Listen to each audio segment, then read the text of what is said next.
Well, hello everybody, and thank you for joining us for today's webinar, Find a Career You Love. My name is Jeff Murphy. I'm an Associate Director in the BU Alumni Relations Office, as well as a proud alumnus from the 2006 class of the BU Graduate School of Management. I'm delighted that you've chosen to join us for our Professional Development Webinar series today. Today's webinar is sponsored by the BU Alumni Association and the BU Development and Alumni Relations Office, and it's offered to our 300,000 alumni around the globe. Throughout your career, the BU Alumni Association is committed to helping you define and achieve your professional goals. We aim to do this by providing alumni with access to a series of valuable online tools and social media communities. Particularly as we continue to build this webinar series, it's really important that we get your opinion on how we're doing. So we very much look forward to receiving your feedback, hopefully by having you complete a survey that will be emailed to all of you later this afternoon.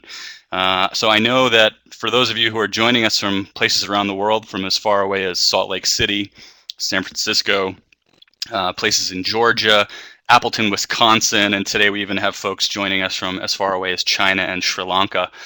We really do value your opinion and hope that you'll take just a few minutes to give us some feedback on today's session. Before I introduce today's speaker, some brief housekeeping notes. As you know by now, this webinar is being hosted on the Adobe Connect online meeting platform.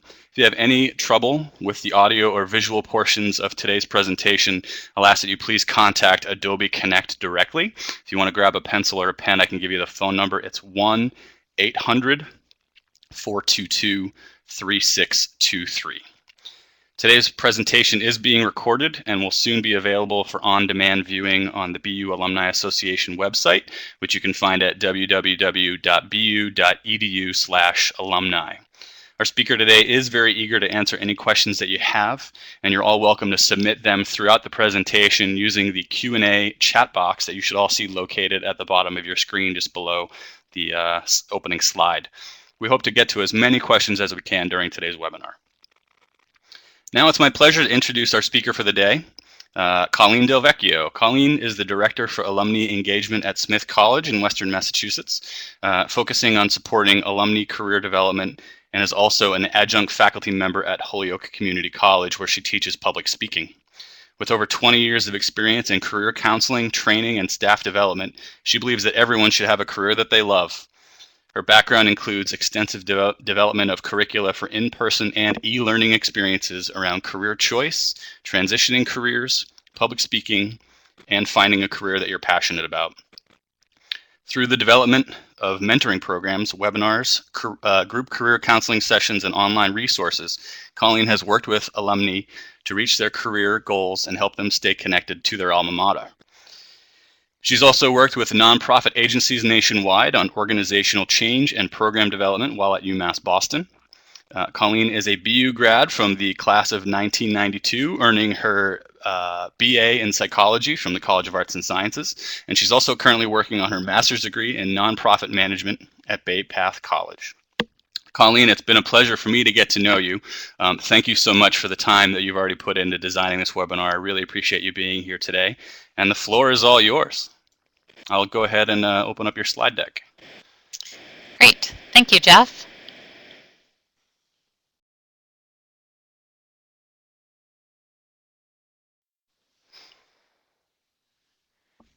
Okay. Well, thanks everyone for joining us today. Give us a second here. I think that's my very last slide. Jeff, are you able to put it to the first slide, or do I need to click back through them? I absolutely can. Sorry about that. That's my fault. Thank you.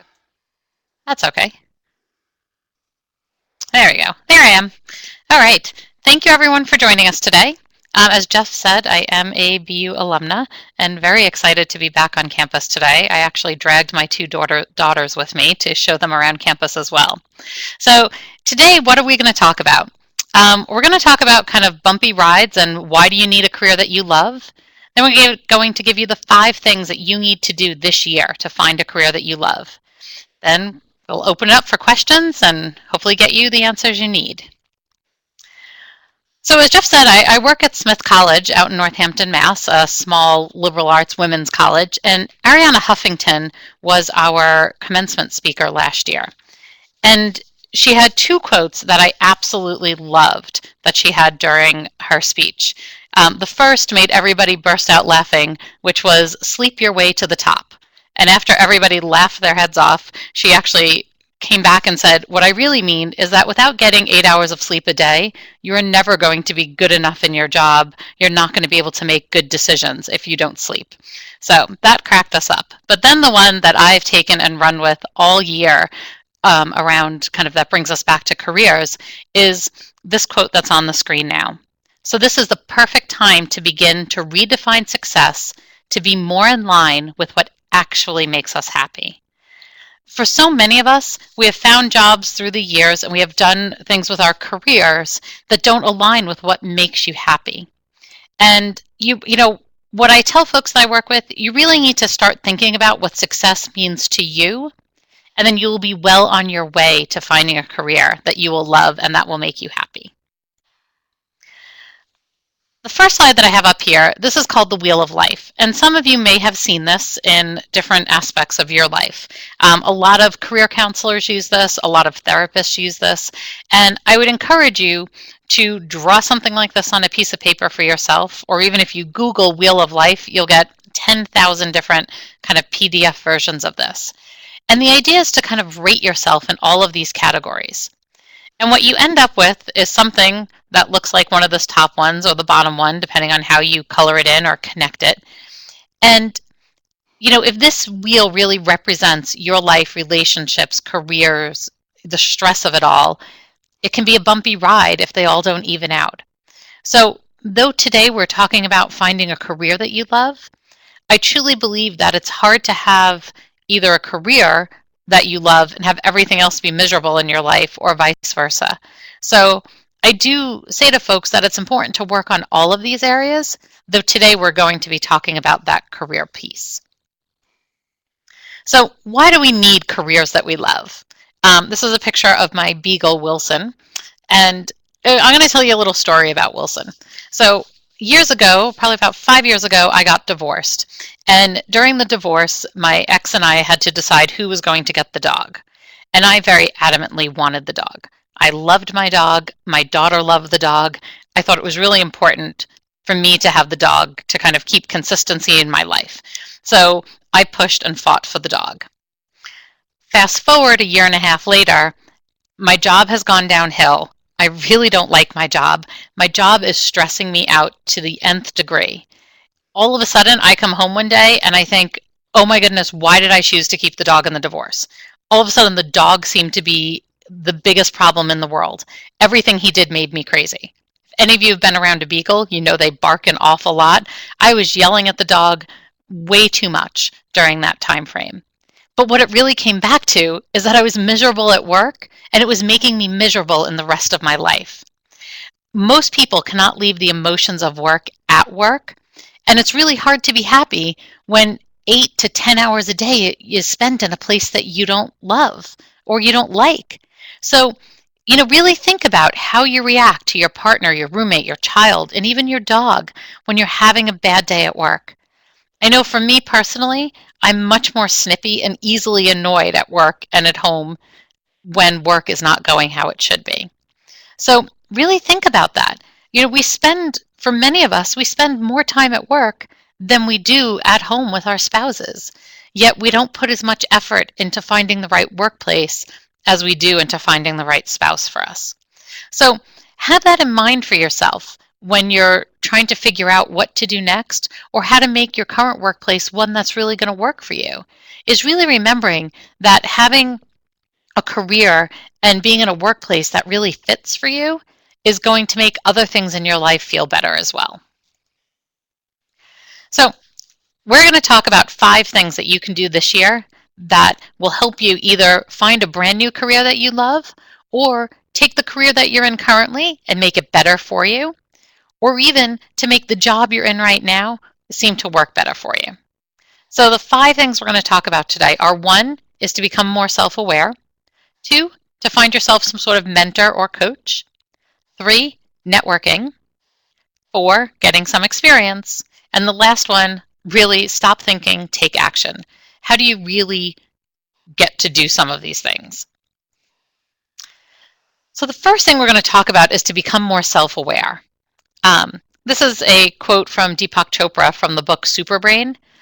Once self-awareness dawns in you, the questions you can ask about yourself, about how you think and feel, have no limit.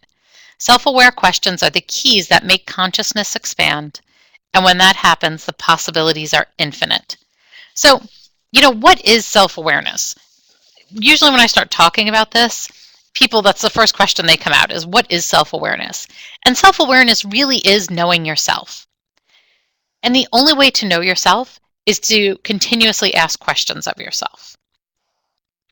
So it's getting to have a clear perception of your personality, your strengths, your weaknesses, your thoughts, your beliefs, your emotions, your values. When it comes to work, what do you value in work? What's important to you about a job? So once you know yourself, you'll be able to make much better decisions about what you need and what career will work best for you. Now, for a lot of folks, they have a hard time knowing all of the stuff about themselves because they're spending so much time taking care of others. They're taking care of spouses, they're taking care of partners, they're taking care of children, they're taking care of dogs, that they've started to kind of lose that self-awareness of themselves over time. So let's talk about what are some tips to become self-aware, things that make it easier for yourself. Part of the first is really thinking about how well do you really know yourself? You might be surprised when you sit down and try to answer that question. Many times we think we know ourselves and what we want out of life, but when it comes right down to it, our vision of ourselves is based on our past and our past experiences. What you really need to do is develop a sense of who you are right now. Who is the Andrew of today? What does Barbara want in her life now? Above all, being self-aware means that you'll be able to live your life with self-confidence. You'll know who you are, what you want out of life, and what you believe in. And this can be really hard for folks to kind of take that time and to realize that it's important to take that time to get to know yourself. So some of the things that I kind of do with folks are some of the things on the screen. One of them is kind of thinking about your personality. What are your best characteristics? What are the things that are good about you? If you're not sure, ask other people. I've had people after taking this webinar send an email to their 5 best friends and say, just took a class, my homework assignment was to ask 5 people, what's the first word that pops into their mind when they think about me? Or tell me what you think are my 5 best personality traits and one that I could work on. So asking for feedback helps you become self-aware. Sometimes you don't really see exactly what's going on. People use the phrase all the time, the pot calling the kettle black, of, being at that place that you're calling out traits in other people that you don't realize you have yourself. Now, in general, I find for most folks, once you get out of your 20s, a lot of the kind of career tests that are out there, I don't find to be overly helpful, because if you're 55 and we sit down and we do a vocational aptitude battery and it comes out and tells us that, Erin, you should be an aeronautical engineer. Well, at 55, you may have no interest in going back and doing all the prerequisites and getting your master's and becoming an aeronautical engineer, even though your skills would lead you down that path. So instead, the 3 that are up here that are ones that I do like to use with folks are, the first one is StrengthsFinder. It's that small little book in the middle of the screen. StrengthsFinder is a book by Tom Rath, and it's a book, you buy the book or get it on your Kindle, new, comes with a little scratch-off code, or on the Kindle, you'll get an email code, and you go onto StrengthsFinder and you do an online test that gives you your 5 strengths. Now, the thing that I find really interesting about StrengthsFinder, and that I really enjoyed about it, is that when it comes up with these strengths, these are not like hard and fast skills. So it's not going to say that you have the ability to add numbers quickly. But what it will tell you is that you have a real talent as, we'll pick one that I have, which is a ranger. And the idea of someone who has an arranger skill is that they're able to kind of see the big picture and arrange things in places. An arranger is someone who really loves to plan that trip to Disney and figure everything out, but they're also the person who, when somebody calls out sick and you need to figure out how to cover that shift, you're able to juggle all the people and kind of arrange the schedule. So StrengthsFinder kind of comes up with these strengths, and what I love about it is the research on strengths has shown that people who do jobs that they get to use their strengths every day are happier in their job, and even better from a supervisor standpoint, will actually get more work done and will provide better customer service. Now, sometimes that customer service may just be your customer service within your office between your staff. It might be out-leaning customer service. But when you're happier in what you do, it will show up in your job performance. So finding a job where you can use your strengths really does help. Now, the next one down there, right below it, is the Myers-Briggs type indicator, the MBTI. This might be something that's familiar to a lot of you. You can Google MBTI. There's lots of free, quick ones you can do online. But it lets you to look and see if kind of what your personality is like. Are you extroverted? Are you introverted? Are you sensing? Are you intuitive? Are you thinking? Are you feeling? Are you judging? Or are you perceiving? So kind of thinking about those things and what type of job might work well for you. And the last one that kind of almost looks like a little bit of a star-ish is actually an Enneagram. And the Enneagram is something that's a little bit more out there, but it helps people realize that, let's say you tend to be more of a helper, so you're a number 2 on that Enneagram. It also lets you figure out how, as a helper, how do you approach people who are an enthusiast or a challenger? And where do you go when you're stressed? So I find the Enneagram to be really interesting from a personality standpoint, because not only does it say that you're generally a helper, but when a helper gets stressed, they become the challenger. Or how should a helper kind of approach a peacemaker if they're looking for a raise? So it has a lot of the things around personality. And last, my favorite is that sheet that just has all the little Post-it notes on, is what do you care about? I constantly tell folks, make a list of the things that are important to you in a job. What are the 5 most important things? And my guess is for most of you, the top 3 that come up when they write books about this, people talk about wanting money, power, and prestige in work. And my guess is for most of you, since you're taking a webinar on trying to find a career that you love, that money, power, and prestige are probably not in your top 5. But maybe in your top 5 are things like, I want to do something where I get to help people every day. I want to have a job where I really get to work as a team. I need a job where I have a flexible work schedule. So really thinking, what are the 5 things that are going to be most important to you? What do you really care about when it comes to work? Stick them on a Post-it note, put them on your mirror, put them on your fridge, put them in your wallet. Having it somewhere where you can actually think about it and see it. Now, the last part of really becoming self-aware is the hardest for many people. And this one is to really, truly be honest with yourself. And this can be hard. So a couple of weeks ago, I did a career-changing weekend with a group of women from Smith College where I work. And one of the women, when we sat down to lunch one day, said, this has been really great for me. Because you know what? I had started to begin to believe the lies that I told myself about myself. And I loved that quote. This is a woman who graduated from Smith College, worked as a paralegal for 2 years to make sure she wanted to do it, and then went to law school. And said over time, she really had told herself over and over again, you're smart. You need to go to law school. You have a degree in philosophy. You should go to law school. So over time, she started to believe these lies that she told herself about loving being a lawyer. Even though she wasn't overly happy as a paralegal, she still went to law school because she started to believe that, because she had told herself over and over again, you're smart, you have a philosophy degree, and that's what people do. Now, the first day of this weekend retreat that I ran, the first thing I said to the group in the room is, I give you full permission to not have a career that focuses on what any of your college degrees are in. And I'll say that to all of you as well. You have full permission that if you have a bachelor's in economics, to do something that has nothing to do with economics. If you've gone to law school or medical school and don't want to do that anymore and it doesn't make you happy, then don't do it. Be honest with yourself. Really kind of think about what you like and what you dislike.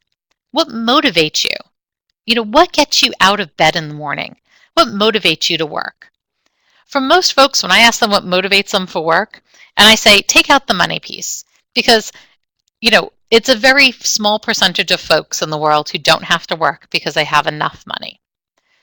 So if you took the money piece out, let's say tomorrow you won that giant Powerball, and not like the $1 million Powerball, I'm talking like the $850 million Powerball. There's no reason for you to work for money for the rest of your life. What are you going to do with your time? And my guess is, the first year or two, maybe you'll travel and do lots of crazy fun stuff. But then what's going to fill your time? What's going to motivate you to get out of bed every day? And most people realize that there is something else about work that motivates them. They go to work not just for the paycheck, but they also go to work because they want to be part of a community, or they love working with smart, intelligent people, or they want to use their brain in a challenging way every day. So really be honest with yourself and start to think about what motivates you and what are your core values. What are those beliefs and ideas that are important to you? So you can be self-aware of them. And start to cut down those lies that you've told yourself about yourself.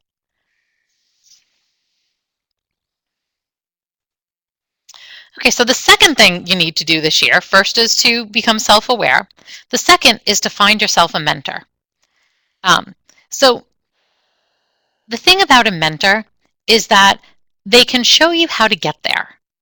They can play devil's advocate for you and question you about the things that you're doing. They can share expertise and insights. They can also teach you those hidden skills that are needed for your career that you didn't realize. In this picture is a picture of two surgeons. I have a good friend, Daryl, who's an orthopedic surgeon. And he came to me one day a few years ago and said, when you're counseling students or people who maybe want to go to medical school, you should tell them don't major in biology like most do. Tell them to get their degree in business management. And I laughed and I said, okay, Daryl, what's going on? What are you frustrated about? And he said, he didn't realize how hard it was to run the business of being a doctor.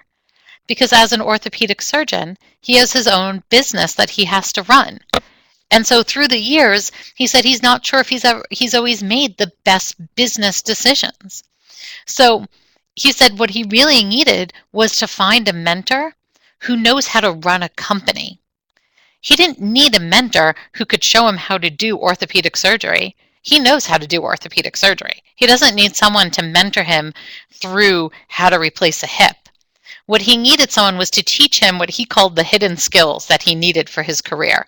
He needed someone who could talk him through how to make sure his bookkeeper is doing what they're supposed to do.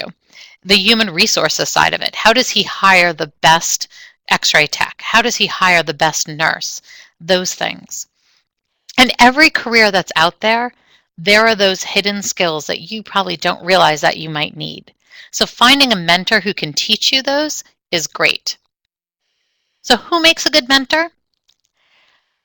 In general, I tell folks to find a mentor who's about 5 years ahead of you on the work food chain.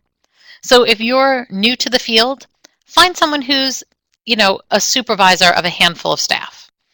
You've been a supervisor of staff for a while, find someone who's a director or VP level. You're the CEO, you're a C-level employee, so you're the one who is running the business. You still need a mentor. At that point, though, you need someone who's done that job before. So maybe find someone who's retired. Maybe find someone who sits on a board. Maybe find someone who runs a similar business or similar type company in a totally different market and a totally different part of the country, so they're not a direct competitor to you. Now, why do you want that person? You want someone who's going to play devil's advocate. You want someone who not only is going to teach you those skills, but they're going to question you. So when you become a manager or a director, what typically happens is that folks will start yesing you to death. You come up with an idea and everyone says, that's a fabulous idea. If anyone remembers, boy, I think it was about 7 or 8 years ago, across the Charles River at the famous Ivy League college, they had hired a new president who came in and, with the board's kind of blessing, had said, we need to make some changes here. And one thing we need to do is that too many people get A's at Harvard. We need to make sure that professors realize that not every single student is an A-level student. So we started pushing this as well as many other kind of real drastic changes. But what happened is everybody yesed him to death. Oh, what a fabulous idea you have. Well, after 6 months, the faculty went into a kind of complete challenge of him, and he only lasted 6 months as the president of Harvard. So you need someone who's going to question you. When he starts saying, you know, we have too many people getting A's here, maybe he should be thinking something different, or someone should have questioned that instead of telling professors they needed to grade more on a bell curve.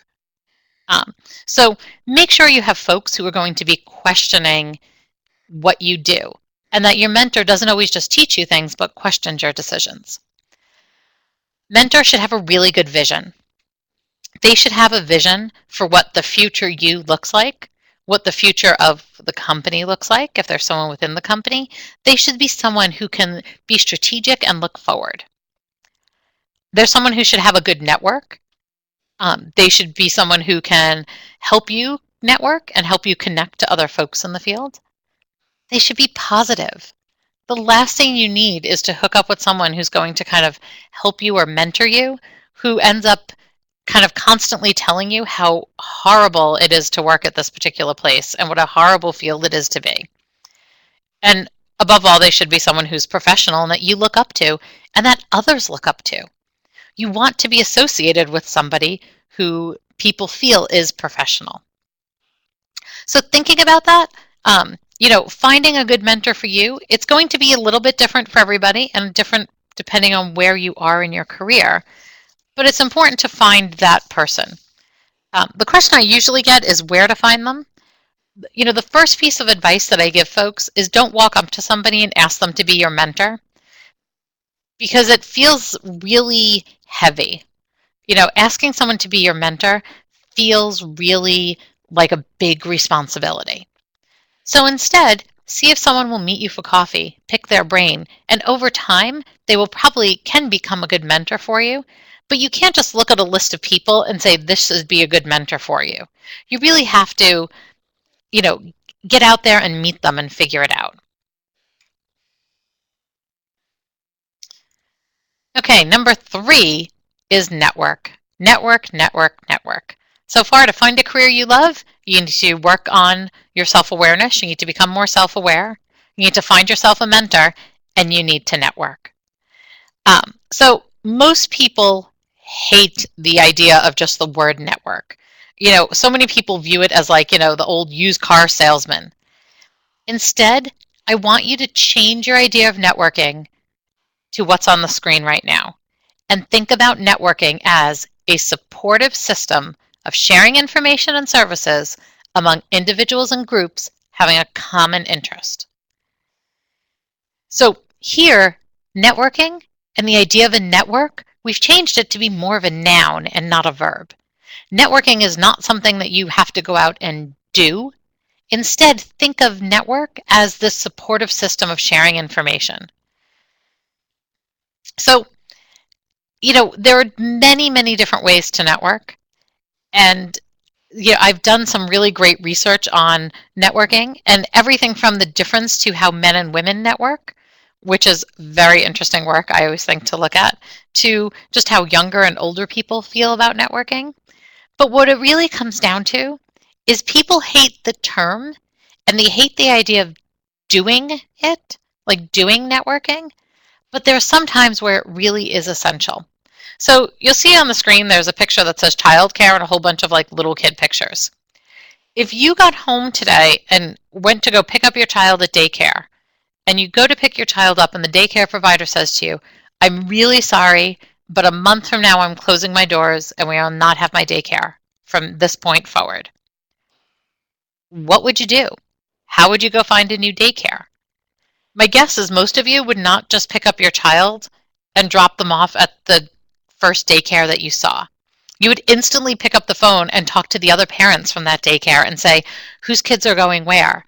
You're going to naturally network and really work it through your kind of network of people to figure this out. So we have to start doing those same things for professional reasons and realize that it's okay. Somehow people worry about ruining the relationship because of professional networking, and I challenge you to get over that and to really truly think about this network as being a supportive system.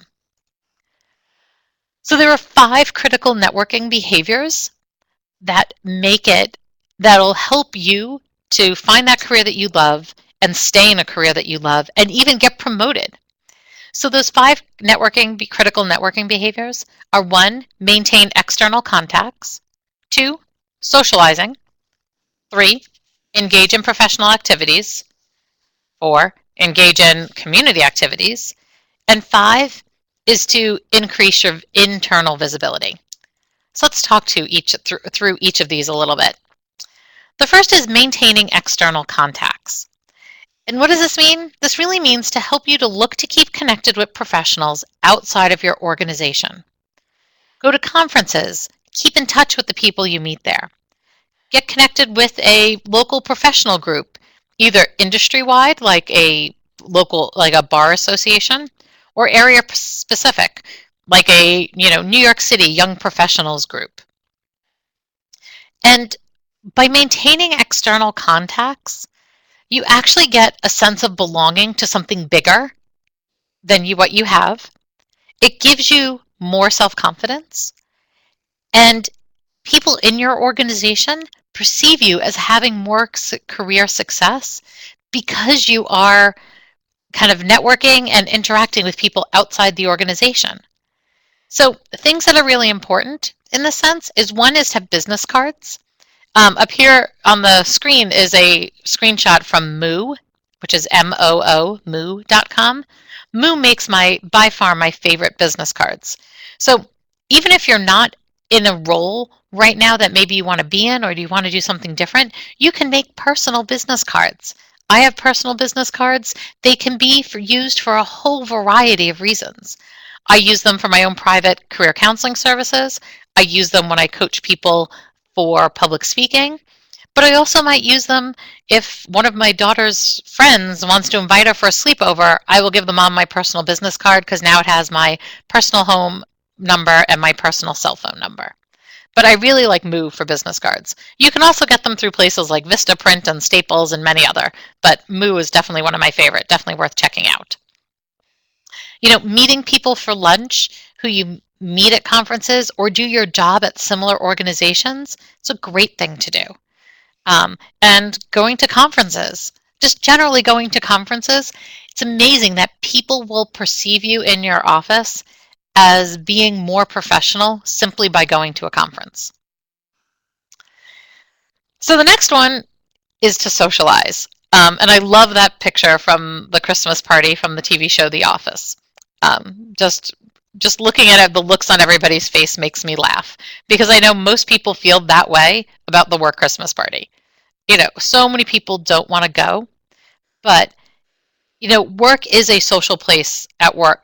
Work is a social place for many people. And if you're constantly backing out of and constantly not going to the social events, people will start to see you as someone who, quote unquote, doesn't fit in at the company, that you don't fit in with the cultural part. So why is that important? Because employers want employees that not only can do the task, but they fit in with the culture of the organization. Quite often, if you start Googling or start looking at the research as why people leave jobs, the biggest part of it is people don't leave jobs. People leave people, and people leave bad cultures. So think about that for a minute. People don't leave tasks and jobs. They leave people and they leave bad cultures. So think about why you might have left jobs in the past. Was it because you didn't feel comfortable there? Was it because you had a supervisor that didn't work for you? Having a workplace that you feel that you fit in is really important. So try to get involved in some of the social functions at work. Simple things, going out for drinks or dinner with coworkers after work, attending sporting events, attending the company Christmas party. Those things are important to be seen at. And who knows, you might actually have fun if you show up. So the next thing to do is engage in professional activities. When you do this, your colleagues view you as someone who's going places. These activities are a chance for you to gain new skills that you may not be able to get at your job. You'll meet new people, which is key to getting ahead. So look at local and national professional organizations. Volunteer to be on the board, attend trainings, plan events. This really does help. It helps you in getting promotions in your own job because you're gaining those skills. It helps you to meet influential people in your area or within your field who might be able to offer you a better position at some point. And you also get perceived career success. So when people see you doing these things, they instantly think that you are someone who's a success because you are now on the board of the American College of, Surgical Neurophysiology. So the next thing to do is engage in community activities.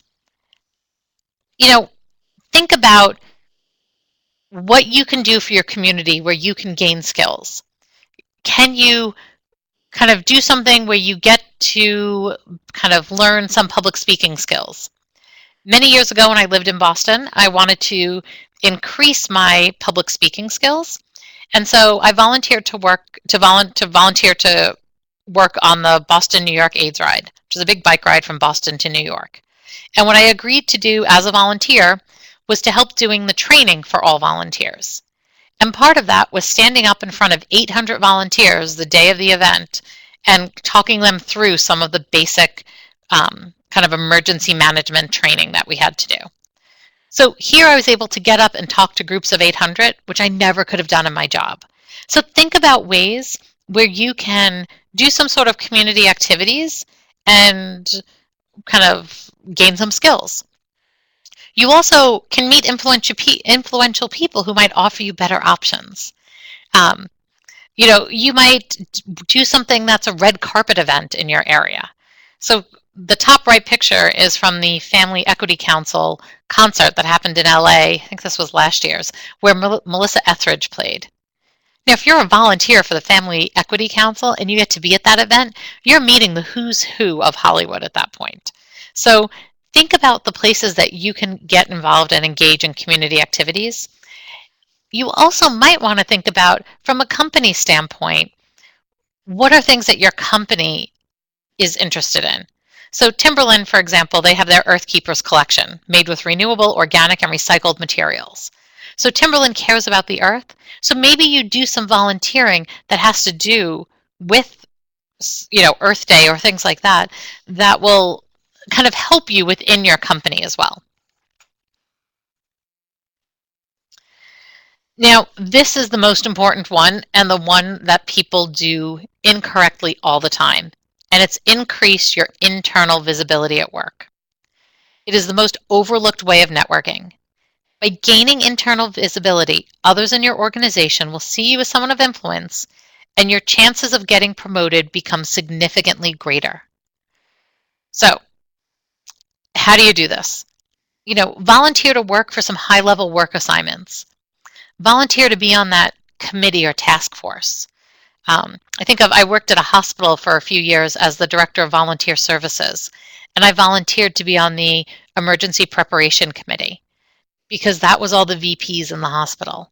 So I got myself on this committee so I could talk about volunteers' role if there is an emergency.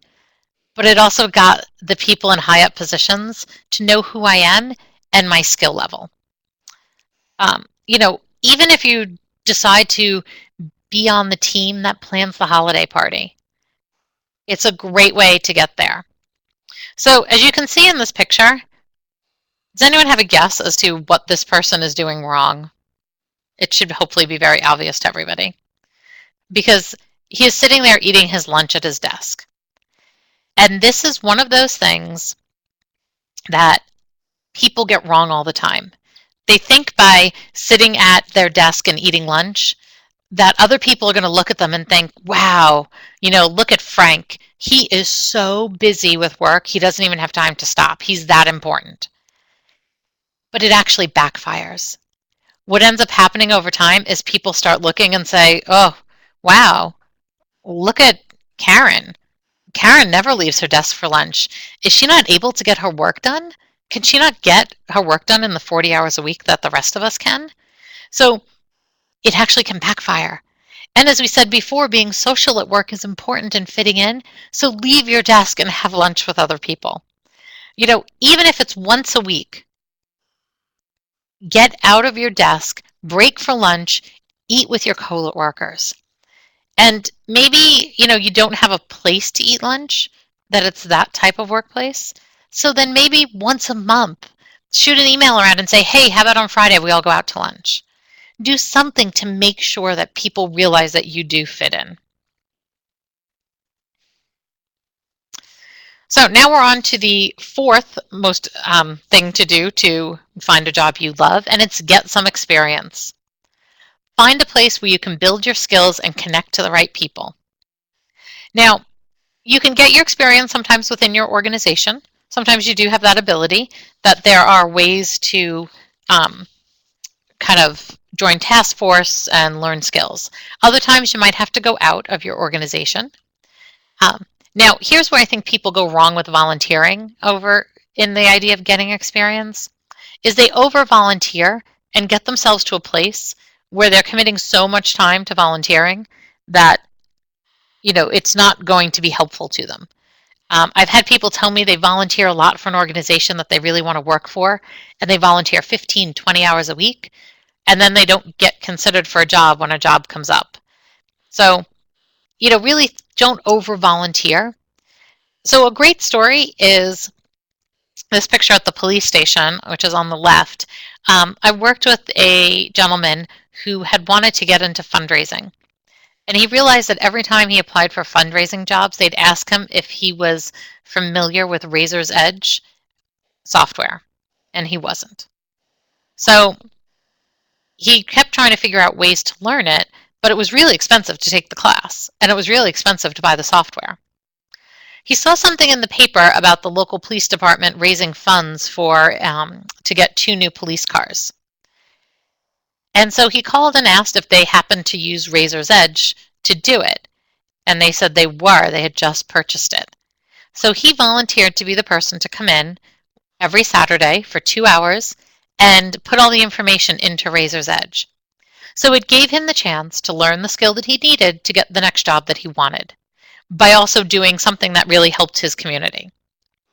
The other picture there is the Boston Chamber of Commerce.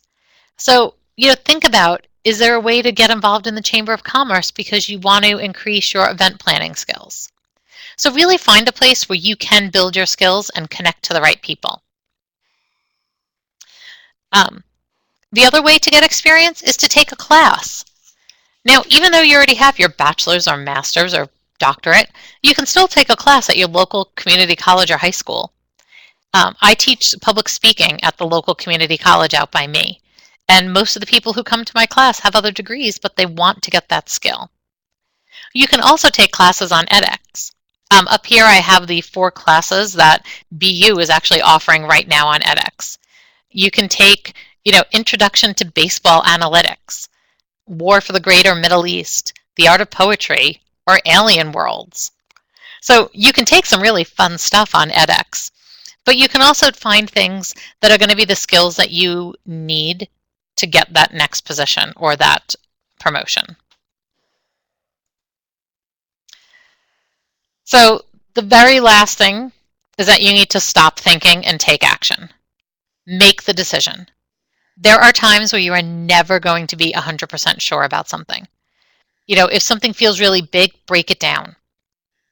There's this great blogger that I like to follow, Nicole Antoinette, and her quote a few months ago said, "Taking action, especially the terrifying action you've been resisting all along, is often the only way to stop spinning in agonizing circles and finally start moving toward the life you want most."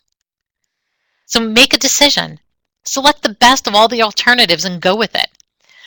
Sometimes it makes me feel like, back when we all had to take the SATs and you had to kind of take your best guess. So take that best decision. The critical skill is to actually make the decision. If you're 75% sure and your heart tells you it's the right thing, then stop analyzing and just cut off the other 25%. Go with the decision. Forget the rest. This paralysis can be very debilitating. It's often a result of making your project way too big in your head. It feels so big and difficult and scary in a way that you never really start. So break it down and, achieve results faster. And so you can experience more smaller success and build positive momentum along the way. So Erin McCormick used to run the Entrepreneurship Center out at Brandeis.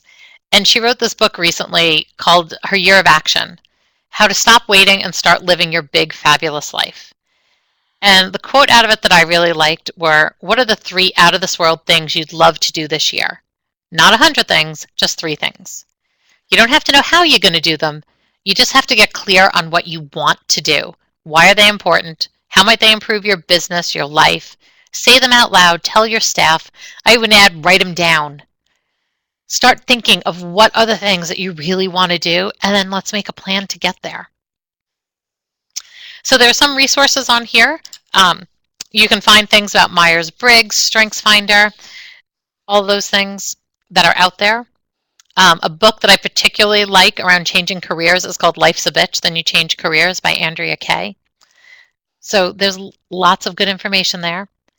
And very last, everybody's hoping for this sweet spot that's in the middle here. That you want to find some sort of connection between what you love doing, what you're good at, and what you can make money doing. And, sometimes you're at the place where you're happy and it can be a hobby, but maybe sometimes you're not happy, but you're successful, you're making good money. Though I do love that whole, what you love doing and what you can make money doing. There's that piece there that says it's a delusion. And I don't want to say I don't believe in that whole idea of do what you love and the money will follow. But I also know that that's not practical for us sometimes. And we have to find this sweet spot somewhere in the middle. You have to find something that you enjoy, that you're good at, and that you can make money doing it. So hopefully by doing these things that we talked about today, it will help you to kind of get to finding a career that you love. So kind of taking that time to become more self-aware, finding yourself a mentor, getting out there and networking, getting some experience, and just stop overthinking it. Go do something. Take some action. Don't get into a paralysis by analysis. So I'd love to take whatever questions people have at this time and see what we can kind of help you through. We got about 6 or 7 more minutes here that we can kind of talk through what questions you have. Colleen, thank you so much. As Colleen mentioned, everybody, please feel free to chat in any questions you have using the Q&A box. We've got a couple questions so far, but if it's okay, Colleen, I want to take a quick second for a shameless plug. A big part of what you talked about today was self-awareness and using those tools that will help you figure out more things about yourself and your skills. And so I want to make sure that people take advantage of a great resource that we make available to all BU alumni called CareerBeam. You can access that right from the alumni website. And a significant piece of BU CareerBeam is a really great roster of self-assessment quizzes. You can spend 20 minutes and get some great answers about questions that you've answered, or you can do a really deep dive and really spend some time zoning in on what your true core strengths, your values, your experience, your expertise are, and then use that same tool to help you figure out how to communicate that on a resume or a cover letter. So make sure you check that out. Colleen, you also talked quite a bit about your network as a noun as opposed to a verb, and I want to make sure that people, if they aren't already, are joining our LinkedIn group. The BU Alumni Association is the name of the group. We've got 8,000 members and growing every day, and that's a great place to connect with like-minded people or people in similar industries and things like that. So make sure that you check both of those tools out. Again, all quick links right from the BU Alumni website. Colleen, Marina had a great question. I think that you can see all of these, but I don't mind reading them out to you. So when you're talking about finding a mentor, should you use a mentor in a career that you're interested in and one that you might love, or does it make more sense to find a mentor in your current field? Marina, that's a great question. I would tend to say pick that mentor in the field that you're going towards, because you want someone who's going to be able to help you figure out the path to get there. You want someone who can point out what are those quirky things that you need to know for that field that you didn't realize. Do you need to know the human resources side in order to be an orthopedic surgeon?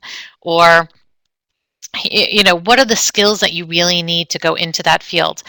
I would also, when doing that, a good place to start is to look at professional organizations for that field you want to go in. So let's say you currently work in alumni relations at a college, but what you really want to do is run the volunteer department at a hospital. Then I would say go join the New England Directors of Hospital Volunteer Services organization, which there actually is one, but go join that and show up at one of their workshops and start talking to people there and have lunch with someone from there. Really start looking at how do you get where people want to be.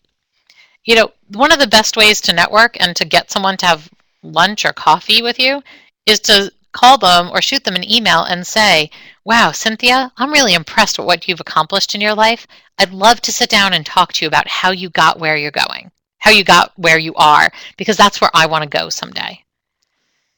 Most people are going to be excited about the idea that you want to sit down and talk to them then.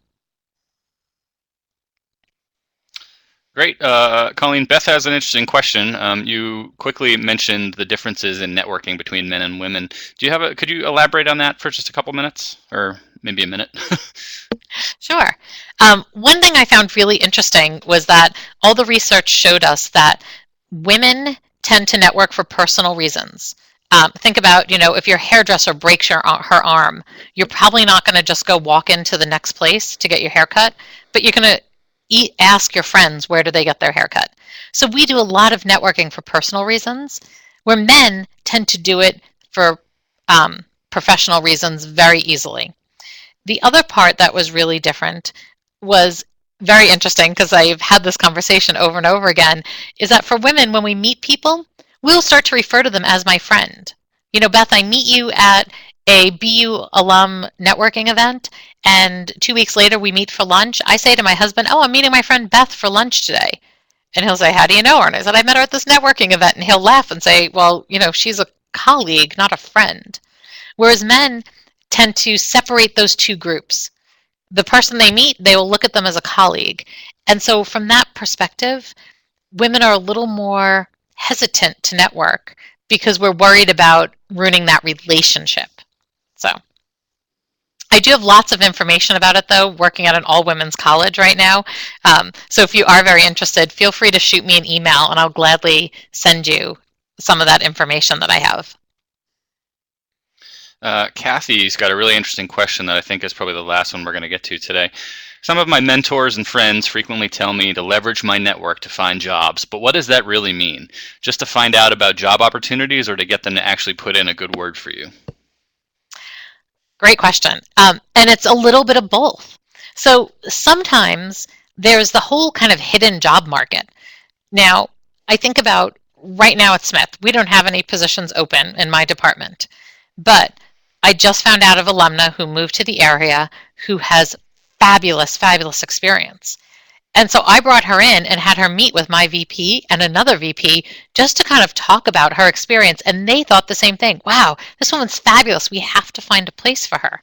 So now they're actually looking to try to see where can we kind of cobble together some money to almost create a position for her. So sometimes things like that happen. Other times, your network might be able to call you and tell you about a position before it even gets posted. And the other part is to have people put in that simple good word for you. I mean, I know where I work, quite often when we post a job, we will get hundreds and hundreds of applications. We just had a very, very, very entry level, like admin assistant position open in our department. It was something that required a high school diploma plus 2 years experience. So, very entry level. We had 186 people apply for it. Now, how did that manager decide who to interview? Well, first, I actually knew somebody, one of my friend's daughters applied, so I shot her an email, so that person got an interview. So sometimes it simply helps them to kind of cut through that big pile. Great. Colleen, thank you so much. We obviously have a couple questions that we didn't get to. Colleen, I think we talked about this, but would it be all right if I maybe got a discussion started on our BU Alumni Association LinkedIn group? I know that you're a part of. Maybe people could chime in with some of the questions that we didn't get to today. Would you be able to keep an eye on that over the next few days? Yes, absolutely. And also people can feel free to email me or call me. I won't be in my office again until Monday, but once I am, I will happily answer any questions if people have something specific that they don't want out in public. So great, thanks. I know that our alumni realize the importance of having a career that you at least like, but I think the nice thing about what you've done for our alumni group today is provide a bit of a roadmap on how to get there, and not everybody has access to that. So thank you so much, Colleen, for the time that you've given to the community today.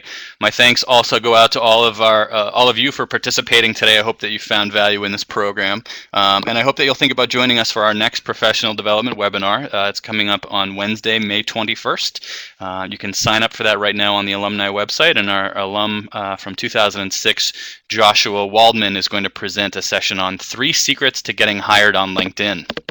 In addition to registering for that webinar, you can also browse through our library of on-demand webinars. So I encourage you to check that out at, again, bu.edu/alumni. And as always, if you or any BU alumni you know would ever be interested in presenting a webinar like this for the BU Alumni Association, please feel free to contact me at the Alumni Relations Office. Again, my name's Jeff Murphy, and you can email me at J as in Jeff, T as in Thomas Murphy, M-U-R-P-H-Y @bu.edu. Thank you, everybody, for joining us today. Colleen, thank you once again. And to everybody, enjoy the rest of your day, or